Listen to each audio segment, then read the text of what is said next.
Hello, Sunshine. It's Timmy. Let's talk about Sock It to Me. As you're aware, I'm kind of doing this little spotlight series where I'm kind of like giving the artists that I've interviewed already some little spotlight, and also in a way to push these interviews a bit more because they were from the earlier days.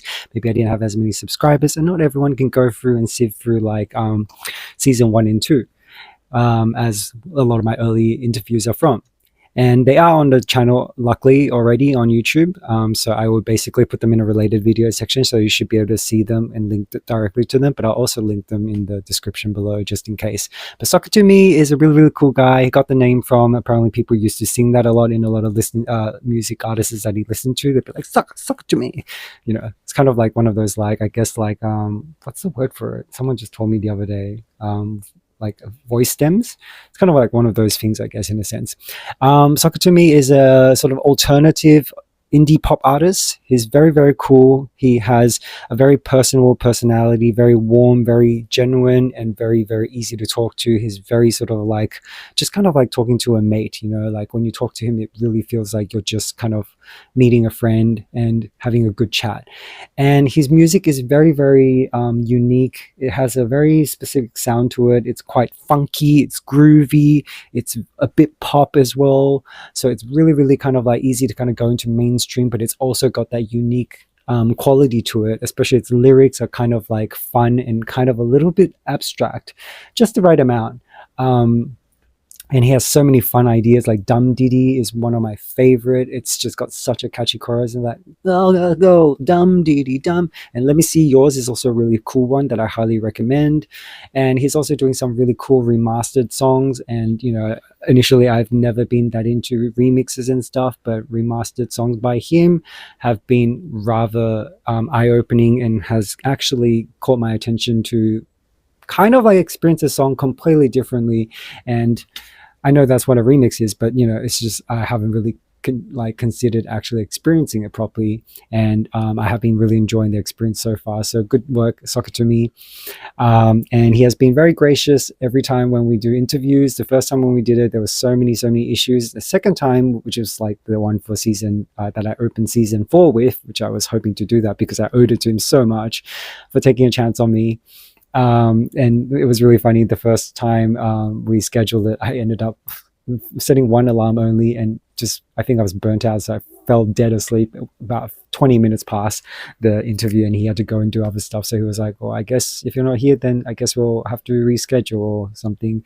And then I woke up profusively apologizing, and luckily he understood and said like, things do happen. And the second time we finally scheduled it, it turned out he actually double booked himself and didn't realize, and he actually had some plans, like nice plans, not like work plans.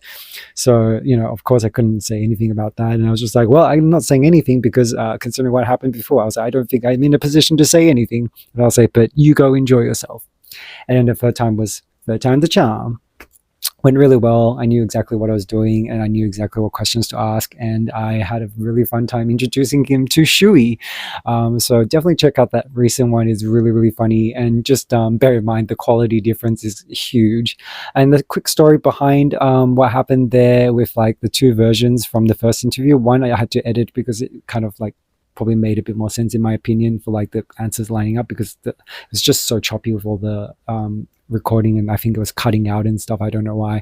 And then in the end I also felt really bad though, because I was like, that kind of feels like I'm putting words in his mouth or something, or like kind of taking things out of context. So I released the unedited version on top of that as well, in case people preferred that version. It was just to give people an option, you know, and I was trying to kind of gain experience and rectify and make things better essentially.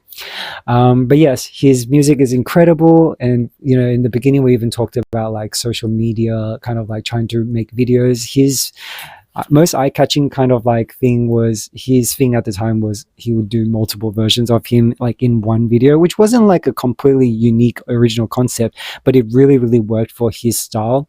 And then there was a really funny story at one point when he was doing one version where he was in a tree. He actually got stuck on that tree, and we later joked about like trauma for like trees and wanting to stay away from trees for a little while.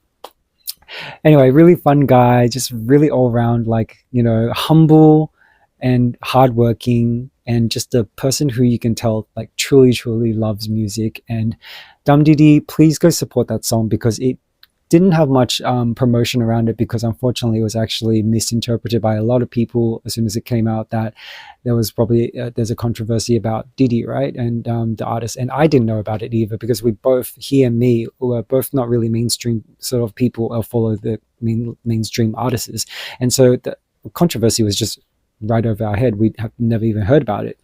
And as soon as he released it and people started commenting in the comments, he was just like, oh no. And he's shared with me this story, which is in the interview, so please go check it out.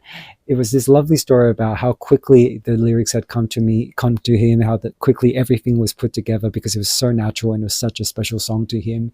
And and I feel like that really deserves more attention and more praise and like more exploration. And a really cool thing is Suck It To Me is going to be, go join his like sort of like Instagram chat, because like the updates, because he is going to be holding a series of lives in the future, in the near future. There's one already coming up. Basically he's asking the Socketeers, the fans, what song of this list that they want to hear the story about first, and then he's going to kind of go online on the day and talk about the behind the scenes of how the story of like that song came to be, the production process, all the behind the scenes, really fun stuff that people like me really, really fundamentally enjoy.